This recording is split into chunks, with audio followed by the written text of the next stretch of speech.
Welcome to the Americas 360 podcast.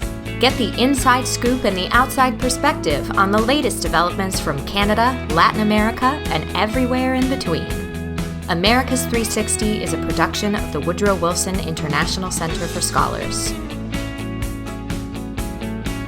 Hello and welcome back to another episode of Americas 360. I'm John Molesky. This program is brought to you by the world's #1 think tank for regional studies.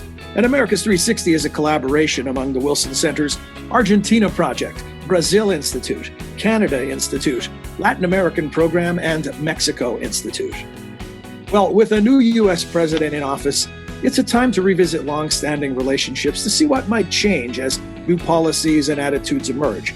There are, as always, both opportunities and challenges facing multilateral institutions. In anticipation of the fast-approaching Summit of the Americas, today we're going to focus on relations in the Americas from the perspective of Canada. And we have a terrific special guest who will help us do just that. You'll meet him in just a moment. But first, we welcome back our Americas 360 Roundtable. Say hello to Argentina Project Director Benjamin Gadan. Hey there, John. Hey, Benjamin. Latin American Program Director Cindy Arnson. Hey, John. Hi, Cindy. Duncan Wood, the former director of the Center's Mexico Institute and now Vice President for New Initiatives at the Wilson Center. Hey, John.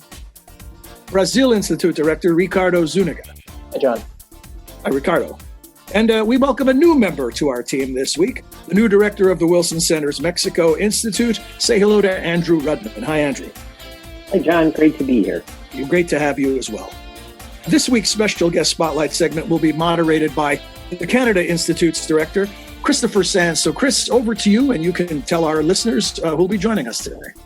Thank you very much, John. And this is a real honor for me, a real treat, because we have as our special guest the Honorable Pierre Pettigrew. Pierre Pettigrew is one of those names that so many Canadians know because he was Mr. Everything in various cabinets of Liberal governments in recent times. He served as Minister of International Trade, Minister of Foreign Affairs, and in fact is now an executive advisor at Deloitte for international clients.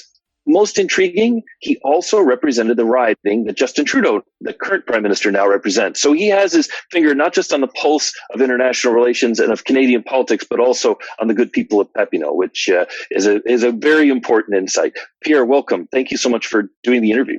Well, thank you, Chris. Delighted to be with you today. So, Pierre, as you have watched events unfold with the new Biden administration, we've seen a number of big things. Cancellation of the Keystone XL pipeline, talk about Buy American that became part of an executive order.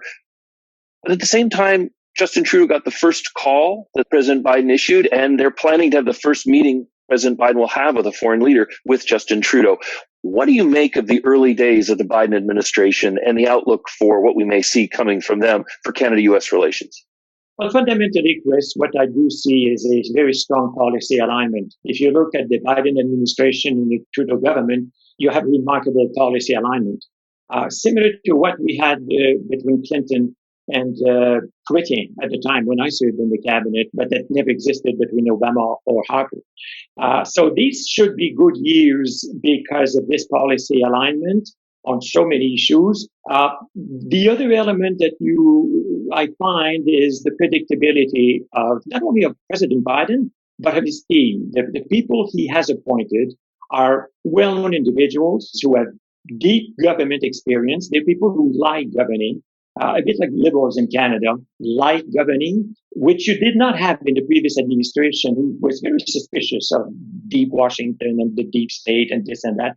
So between policy alignment, predictability, fundamentally, I see a nice welcome mat at the door of the White House for the Trudeau administration.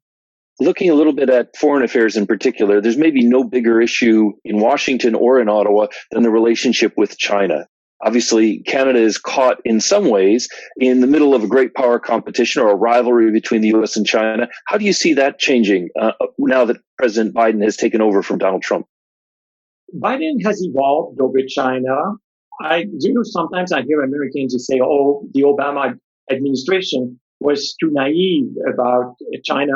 I don't think that's the case. I think that for many decades, both American governments, our governments in Canada, we worked very hard at integrating China in the international order, and it paid off.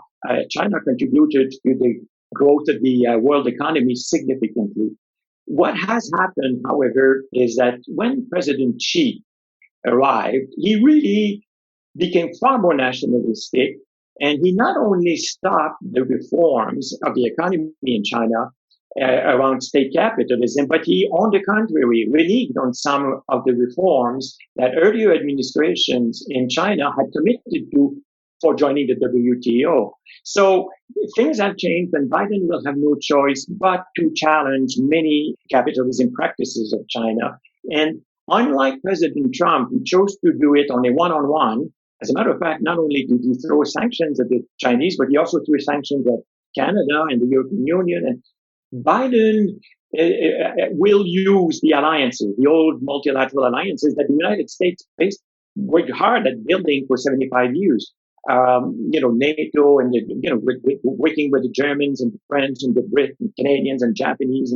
And I think that he will probably be in a stronger position to extract some concessions from the Chinese if we go as a global community and working around Chinese access to the world economy, which is key and necessary for the Chinese. Because if the Communist Party doesn't deliver growth, it loses all of its legitimacy, and they know that. That brings up the subject of international trade, and this is one of your fortes. I remember that you helped to prepare Canada for the Seattle round that sort of didn't take off. I know you follow this issue very carefully. There are a lot of people who've been focused on whether the WTO can be reformed, and the Trudeau government started a sort of ginger group, the Ottawa group, to get countries thinking about WTO reform. What's your outlook for international trade now? I am not extremely confident that much will happen on the WTO front, at least at the beginning. I think President Biden has such a huge task with the COVID pandemic, with the economic recovery, healthcare, racial equity. I think the priorities of the Biden administration in the first 18 months will probably be squarely domestic. On the WTO, there's not enough appetite in Washington, by and large, for significant WTO reform at this time. But I think, at least as far as the dispute settlement body is concerned, whereas Trump refused to appoint any judges to the appellate body, destroying the dispute settlement body, I'm confident that the United States will again reinvigorate the dispute settlement body, which for Canada is fundamental because as a mid-sized country, we need the rule of law. We're not great bullies. We don't have the size of a great bully, and it's not in our DNA. And therefore, the good news is that the Biden administration will re-engage the U.S., at least in the dispute settlement body on that front, and possibly some sectoral negotiations, but I don't expect a huge reform, maybe down the line though. Another one of your moments I most remember from when you were in government was chairing the Summit of the Americas in 2001 as they met in Quebec City. That was a pretty important meeting for the hemisphere. Since then, we haven't seen progress on a free trade area of the Americas. There have been various fits and starts. As we move out of COVID, hopefully, what's your outlook for the hemisphere? And do you think Canada can play a constructive role in helping countries to recover? Well, that was one of my biggest disappointment. After Quebec City, there was Mar del Plata in Argentina where the whole thing collapsed. I was very sorry. I remember having a personal confrontation with Chavez, who really pulled the plug on the whole free trade area of the Americas. And Kirchner, at that time president of Argentina, was always giving him the floor.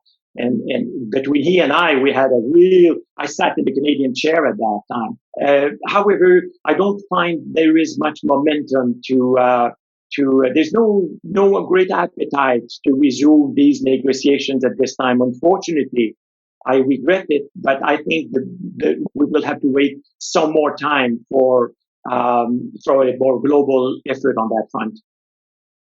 In the absence, I guess, of a summit like that, are there priorities for Canada in the hemisphere? Traditionally, we think of Haiti, we think of other countries where Canada's played a big role and has been aligned with the U.S. on Venezuela. Are there other priorities that you see?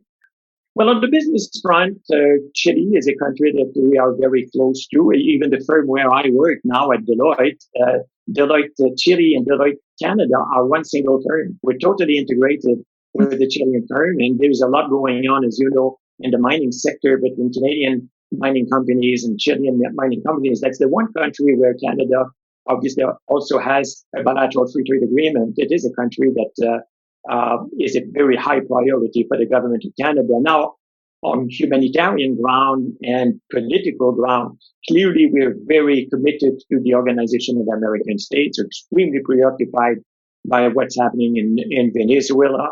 It is an absolute tragedy. We've benefited a bit. Many oil workers from the Venezuelan companies are now working in Alberta. And maybe I would be remiss not to ask you about your outlook on the USMCA, one of the legacies of the Trump administration. I know it's CUSMA in Canada, or maybe ASEUM in French. I don't know if you can put an accent aigu on the E there, but what's your take? Are we obviously better off than not having an agreement at all? But can we make this agreement work? Yes, I think we can make it work. There are elements that were a bit strange from a Republican administration. It was interesting to see Republicans demanding that Washington tells automakers how to produce a car. However, by and large, we've integrated digital elements. We've integrated in the custom of many agreements that Obama had negotiated in the Trans-Pacific Partnership.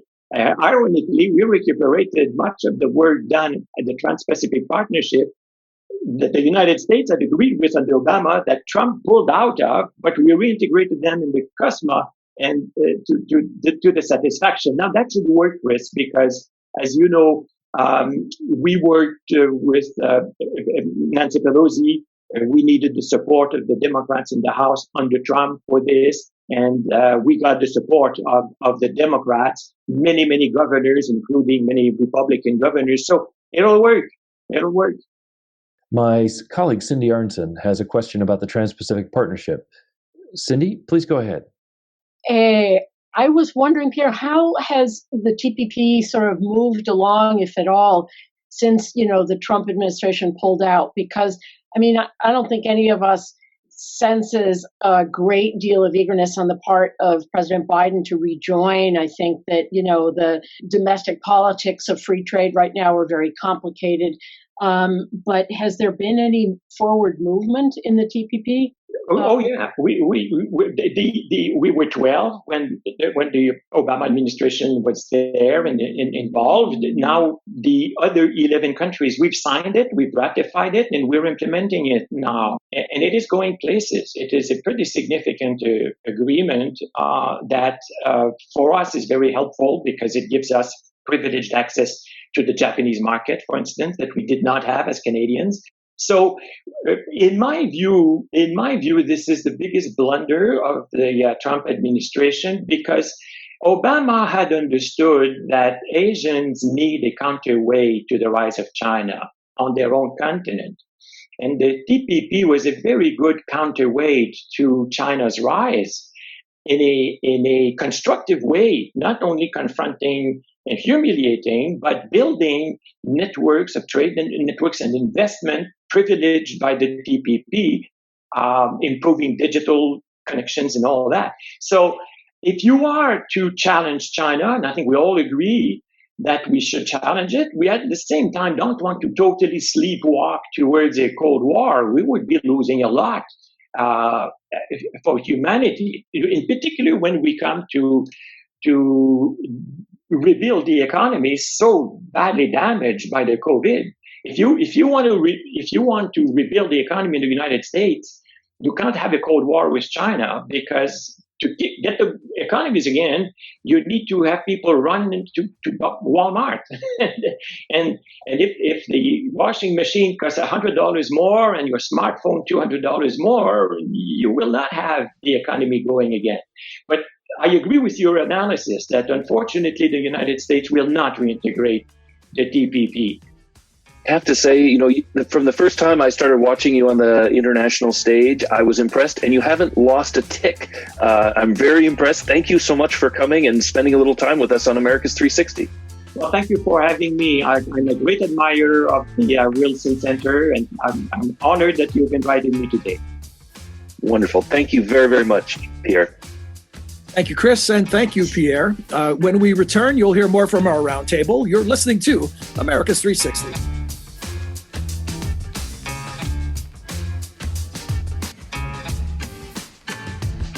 Welcome back to the America's 360 Roundtable. I'm John Molesky. Chris, let me start with you. You were asking the questions in our last segment with Pierre Pettigrew. Let me ask you a question. What did it mean to Canadians to have President Biden make his first major phone call to Prime Minister Trudeau? For Canadians, I think in many ways, it was the return to normal. That's what presidents of the United States used to do. And it's symbolic. If he'd called another president first and Canada second, that would have been all right. But they really do see themselves as sort of America's best friend, and they like the recognition of that symbolically in the first call, and also the first meeting that President Biden will have with a foreign leader will be with Trudeau, and that's symbolic, but it's very reassuring to a lot of Canadians. Anything that you heard that you found surprising?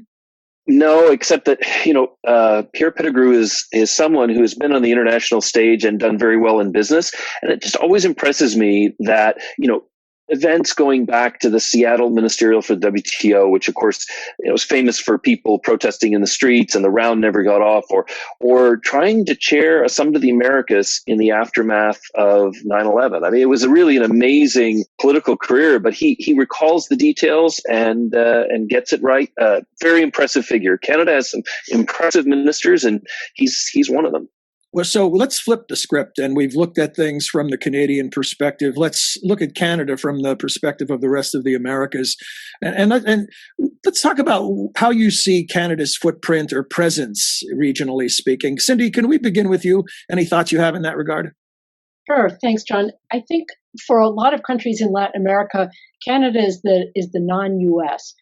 It's a major North American power that has always embraced the principles of multilateralism, has not bullied governments, believes in human rights and works to advance them around the world, believes in democracy, and is often, seen as a sort of counterweight to the U.S. government. And Canada hasn't always wanted to play that role, and the financial resources behind its role have also been, not necessarily as large as Latin American countries would like. And as Mr. Pettigrew mentioned, a lot of the Canadian investment presence in the region is in the extractive sector, and that, by definition, is a very conflictive one in a number of countries where there are issues of land rights and environmental issues and indigenous issues. And so I think Canada has overall a very positive reputation in the region, and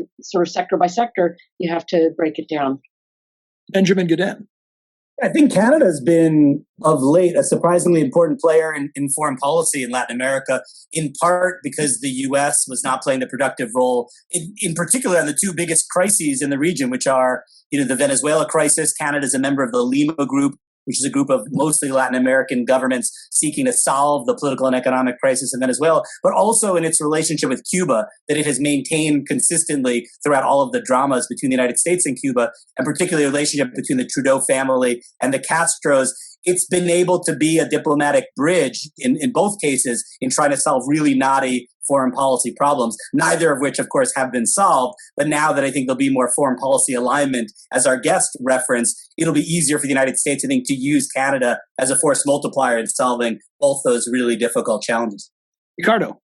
So, look, I think you could actually argue, he made the point that Canada as a mid-sized country has a different set of interests and sort of strategic posture than a superpower does.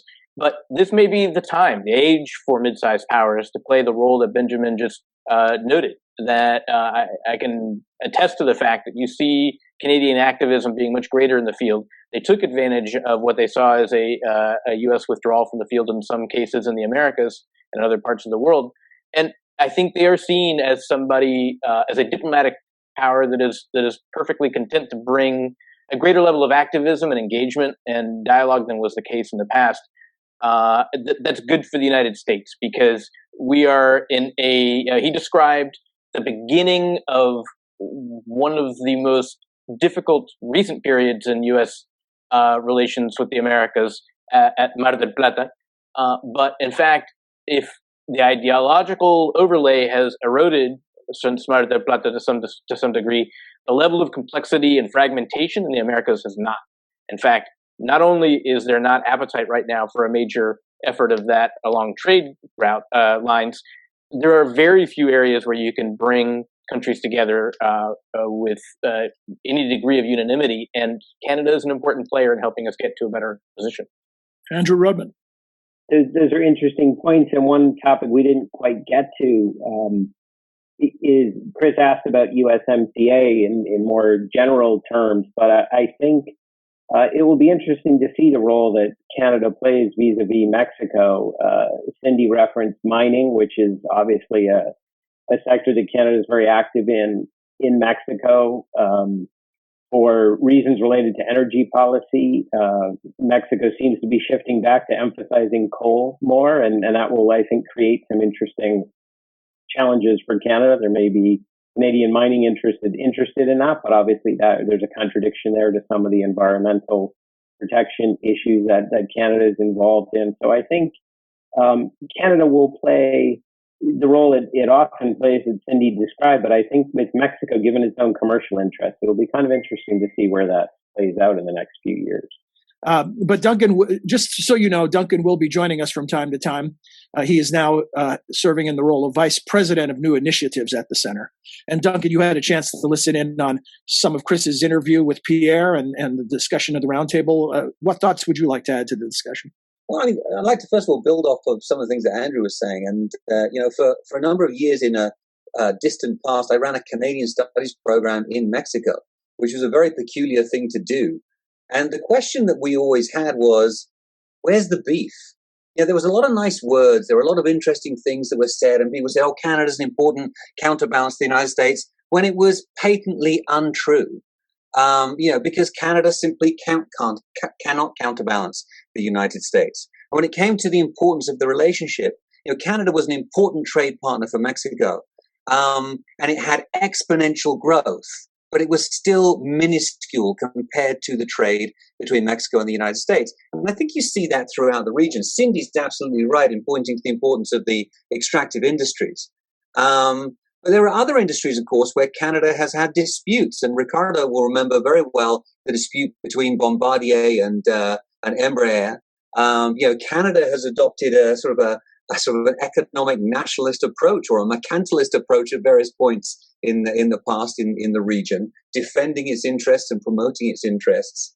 And I always find it fascinating to look at Canada's role in the region. It's a great convener. It's a great joiner. It's the multilateral country par excellence. But when it comes down to what Canada has to offer, I'm always left a little bit stumped. Yeah, Ricardo. So, Duncan, that's a really interesting point. I'm just picking up a little more on what Andrew said about having to watch how this plays out with regard to USMCA. We are in a very different moment in this North American relationship. This is the first time that we're seeing, I think, real concern about where we're going in terms of the value chain. And USMCA aside, the direction of events in Mexico is of concern to people who have a major investment there, not just Mexicans and not just Canadians, the rest of the world that has major investments there and that has used Mexico for access to the largest consumer market on the globe. You're right. I think that's the role that Canada has played in the past. The one thing that's in the back of my mind is if conditions change and continue to move in a concerning direction in Mexico, does that mean that Canada's role in this broader value chain is also going to change? Benjamin Godin. I would say that Canada has a key role for the U.S. Duncan, it's not as a counterbalance, but as I alluded to earlier, as a force multiplier. And I think the idea that there are messages the United States thinks are more effectively transmitted in Latin America when said by Canada. There are initiatives of the Organization of American States that Canada can promote with the United States participating that might be, receive a worse reception if the United States were always out front. So I don't see it as a counterweight, nor do I think, we want it to play that role so much as, a country that can advocate for human rights and democratic norms in a region that doesn't want to be lectured by the United States all the time. I think we're on the same page, Ben, in the sense that I think countries in the region have often talked about it being a counterbalance to the United States. In fact, when you look at it, I think Canada has been of immense utility to U.S. foreign policy. Think of the relationship with Cuba over the years that Canada has maintained and was a very, very important source of intelligence and insight into what was happening in Cuba and what Cuba wanted to get out to the world. Cindy Arntzen. A number of people have referenced Canada as the multilateral player par excellence. And I think that comes out so strongly in its unequivocal support for the Organization of American States, which is, the longest standing regional body dealing with hemispheric issues. And it's always lamented when the United States hasn't paid its share, when others haven't paid their fair share. Canada is the strongest diplomatic backer in the Americas, I think, other than Latin American countries themselves, to hemispheric regionalism. Chris Sands. Since I mostly focus on Canada, it's interesting to hear these perspectives on Canada. And I think this is something that Canadians themselves, not the diplomats, but a lot of ordinary Canadians don't always appreciate.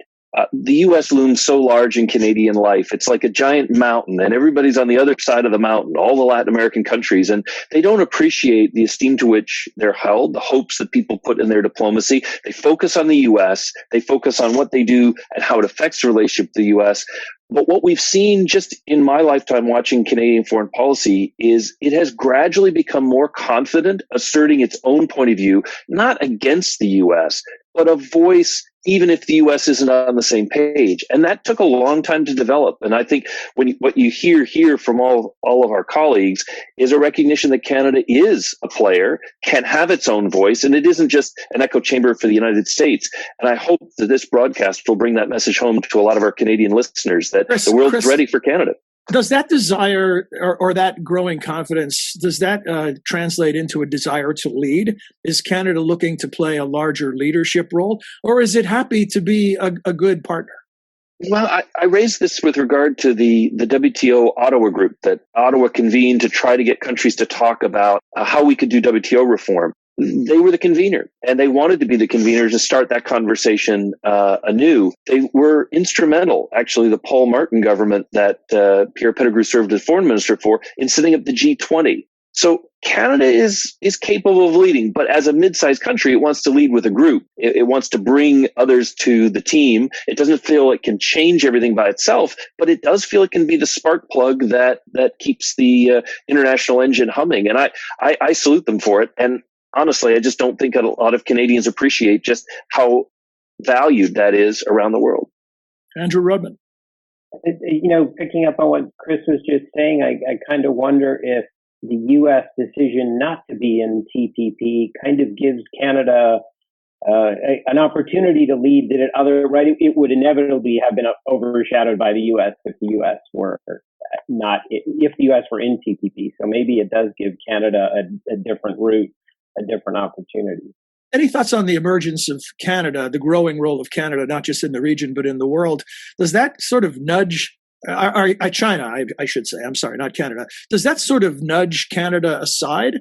Who doesn't it nudge aside? Well, that's what I'm thinking. The reality is, certainly, it's interesting, of course, because Canada has a long-standing relationship with Asia, and a trade relationship, a cultural relationship, even beyond that of the United States in many cases, in many ways. So this is not new terrain at all. The challenge, I think, that Pierre highlighted is very important to underscore here. A lot of this has to do with she, and much of the way that we are all dealing with the world is, and what maybe is a unifying factor is she's nationalism, she's really aggression against neighbors and in the kind of international economy, and that is not so much that we're all being overshadowed; it's that we're all being challenged. And that, I think, is one unifying factor, actually. Duncan, I know you have something to say, and Benjamin, you as well. Just a very, very quick point. I mean, I think for a while there, it looked as though Canada was had a similar relationship with China as a lot of the other countries in the Americas, which was China became an important market for Canada's commodities. And, it raised those conversations once again in Canada about the need to diversify away from the United States, that elusive dream that so many countries have had in the past, and ultimately has led nowhere for either Canada or Mexico. It seems as though, even though they are able to diversify to a certain degree, you can never really escape the massive economic gravity that is the United States. I'd like to just refer back to Pierre Pettigrew, our guest, and what he said about China specifically, which is that, to be effective in counterbalancing China, the U.S. requires allies. So I think here it's not a question of Canada being pushed aside, but rather the foreign policy alignment between Canada and the United States, much like the Biden administration approach to Europe, says that you can only succeed in pushing back on some of China's, for example, trade practices if you do it in part of this coalition. So I think, rather than saying China's kind of overshadowing Canada, it's making an even more critical ally for foreign policy coordination. And I would just add on that, I think one of the things Canada has done for the world's relationship with China is it's shown wolf diplomacy and kind of Chinese aggression in very bold colors. The two Michael Spavor and Michael Kovrig, who were taken hostage, the way that Canada was treated, not just on trade issues, but in very nasty ways. There's an advantage to being Canada, which is generally a nice country, which is when another country beats the crap out of it, it kind of exposes them as a bully. And I don't know that if China had taken the U.S. on straight, there would have been global sympathy. Or a reevaluation of China, but for Canada to have stood firm, but nonetheless taken quite a bit of abuse and unfair treatment, I think that resonates with Asians. I think it resonates with people all over the world. And so in that sense, Canada's added to the discussion as well. Sort of the 800-pound gorilla or the elephant in the room, whatever metaphor you prefer, in all international relations discussions these days is COVID-19, the pandemic. How has Canada's response to COVID-19 positioned itself as a leader in the hemisphere? Oh dear. I feel bad on this one. We were doing so well. Canada, like a lot of countries, doesn't have a great deal of domestic vaccine capability. It did have funds, and so it invested in several of the vaccines with pre-orders to try to help fund the R&D. The problem, unfortunately, is that while they have 157 million doses of various vaccines on order, they're all on back order. And there's all this concern that the European Union might jump ahead of them, the US might jump ahead of them, and they're feeling, I think, like they're trying to do everything right, but they're still a little bit on the back foot. And that's been tough for the Trudeau government. If anything, I think Canada would get a lot of sympathy from other countries who are in a very similar boat, struggling to try to find a way to respond. This has been a terrific discussion. We're almost out of time, but I want to go around. Anyone a final thought? Anybody have a final thought they want to add? I know we've gone in a non-linear fashion and covered a lot of ground, but we have covered a lot of ground. All right. And we will leave it there. Thank you, everyone. Terrific discussion. Look forward to seeing you again next time. Until then, for all of us at the Wilson Center and America's 360, I'm John Molesky. Thanks for joining us. You have been listening to America's 360, a podcast about the innumerable ties among the nations of the Western Hemisphere. You can subscribe wherever you listen to your favorite podcasts. To learn more about our programs, please visit wilsoncenter.org. And please join us again next time for another episode of America's 360.